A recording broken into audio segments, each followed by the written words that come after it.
O hebraico é uma língua cheia de contrastes, não é? Ao mesmo tempo sagrada e super cotidiana, antiga e incrivelmente moderna. A gente vai mergulhar um pouco nesses dois mundos para entender essa história fascinante. E a pergunta que fica é essa: como pode uma língua, usada há milhares de anos em textos sagrados, ser a mesma que hoje em dia alguém usa para pedir um café ou para programar um aplicativo? É exatamente esse quebra-cabeça que a gente vai tentar montar aqui. Então, para a gente começar a entender essa dualidade toda, vamos partir do presente. Onde é que o hebraico vive hoje? Como vamos ver, a presença dele no mundo é bem maior do que se imagina.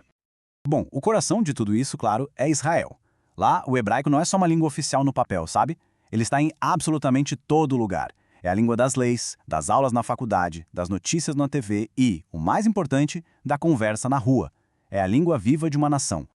Mas a história não termina em Israel, não. No mundo todo, inclusive aqui no Brasil, o hebraico é um pilar cultural e educativo muito forte para as comunidades judaicas.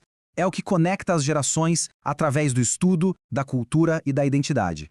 E isso leva a gente a um ponto que é fundamental, porque mais do que um idioma, o hebraico é o coração litúrgico e espiritual do judaísmo. É a chave que abre séculos e séculos de tradição. Pensa só, em qualquer sinagoga do mundo, as orações são feitas em hebraico. Os textos mais sagrados, como a Torá, são lidos na língua original. É uma conexão direta, sem intermediários, com as raízes da fé, unindo pessoas de culturas e países completamente diferentes. E é bem aqui que a história se divide. Vamos agora dar uma olhada nessas duas faces do hebraico, a moderna e a bíblica. O interessante aqui é ver o contraste. De um lado, o hebraico moderno, dinâmico, vivo, adaptado, com palavras para eletricidade, computador, internet. Do outro, o bíblico, antigo, poético, com uma gramática bem mais complexa e um vocabulário que reflete o mundo daquela época. Um é para a vida, o outro é para a alma, para o estudo. Mas tá, como é que essa diferença funciona na prática? Porque não é só uma questão de palavras novas. A coisa é mais profunda, mexe na própria estrutura da língua. Vamos ver isso mais de perto. Sabe, o hebraico moderno é um dos maiores cases de sucesso de renascimento de uma língua em toda a história. Ele foi literalmente ressuscitado por visionários, como Eliezer Ben Yehuda, lá no final do século XIX.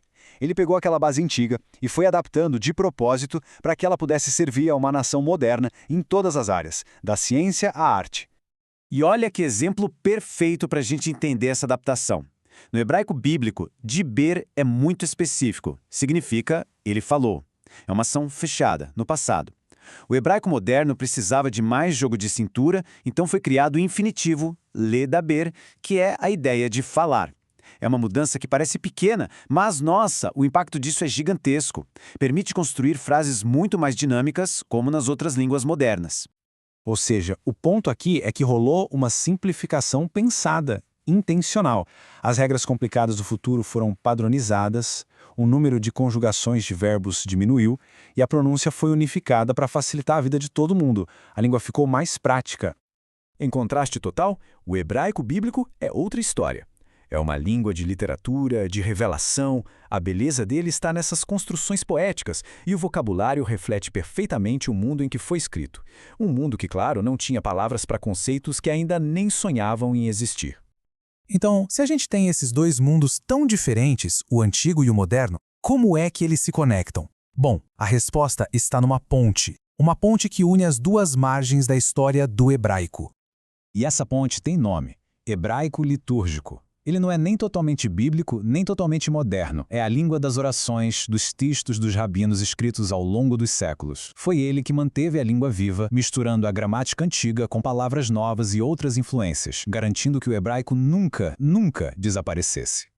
É exatamente isso, a ponte perfeita entre os dois mundos. O hebraico litúrgico foi tipo o guardião da chama que permitiu que a língua antiga atravessasse os séculos para poder renascer lá na frente como uma língua moderna.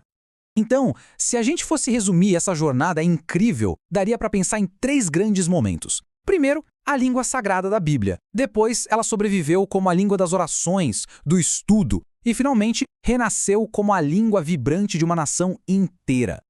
E isso tudo deixa uma pergunta no ar, né? Depois de uma jornada tão extraordinária de sobrevivência, de renascimento, o que será que o futuro reserva para o hebraico? Uma língua que prova mais do que qualquer outra que o passado não precisa ser esquecido para se viver plenamente no presente.